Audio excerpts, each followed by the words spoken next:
Et c'est ce qui va nous permettre, dans un second temps, d'agir même dans les moments de stress. C'est-à-dire que oui, au départ, si je vous dis il faut respirer quand vous faites une crise de panique, vous allez me dire c'est bien gentil, mais quand je fais ma crise de panique, j'arrive pas à respirer, je suis encore plus paniquée parce que je ne sais pas quoi faire. Oui, parce qu'il faut d'abord s'entraîner.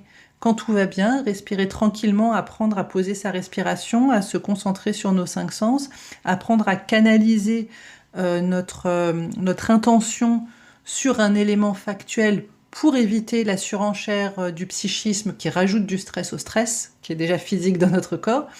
Donc, pour faire tout ça, il faut déjà pouvoir s'entraîner au quotidien dans des moments où il n'y a pas justement de stimulus, de stimuli extérieurs.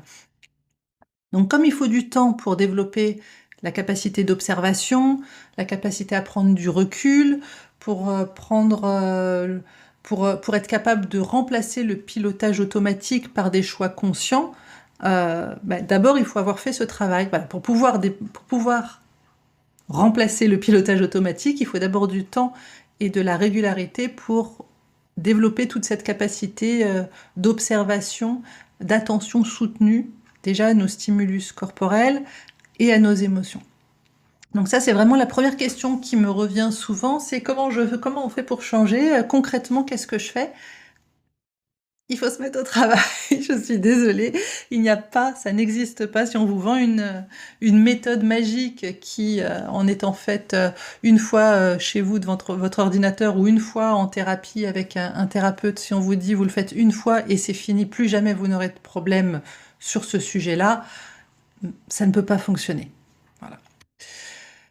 Un autre thème qui est important, c'est que souvent, les personnes qui ont des difficultés à se motiver justement pour cette activité quotidienne et cette régularité dans l'observation de soi et dans le processus d'autothérapie, c'est qu'il y a un besoin quand même d'être aidé, d'être soutenu, d'être accompagné par l'extérieur. Et c'est un besoin qui est vraiment normal, qui est humain, parce que pour beaucoup d'entre nous, il y a un manque de repères, une sensation d'impuissance, de dire j'essaye et ça ne marche pas, voire une sensation de solitude, et ce qu'on soit entouré physiquement ou non.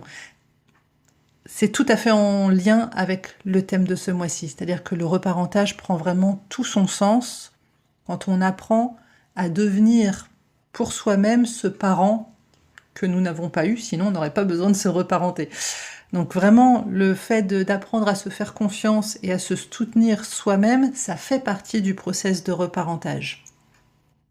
Ça ne veut pas dire que vous devez être seul, c'est pour ça que pour moi c'est important qu'il y ait aussi ce groupe de soutien sur le site, même si je vois qu'il y a encore beaucoup de pudeur et beaucoup de difficultés à s'engager face à des inconnus, et ça je le comprends très bien. Ceci dit, voilà, la démarche n'est pas que vous soyez dépendant des autres pour vous sentir bien, plutôt que vous puissiez renforcer votre estime de vous et votre confiance en vous.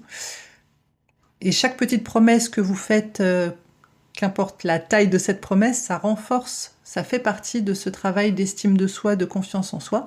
C'est pas le contenu de la promesse qui compte, c'est le fait de se l'être tenu pour soi-même. C'est comme ça qu'on cultive notre pouvoir personnel, en faisant des choses pour nous et en étant du coup fiers du résultat, puisqu'on en est responsable à 100%.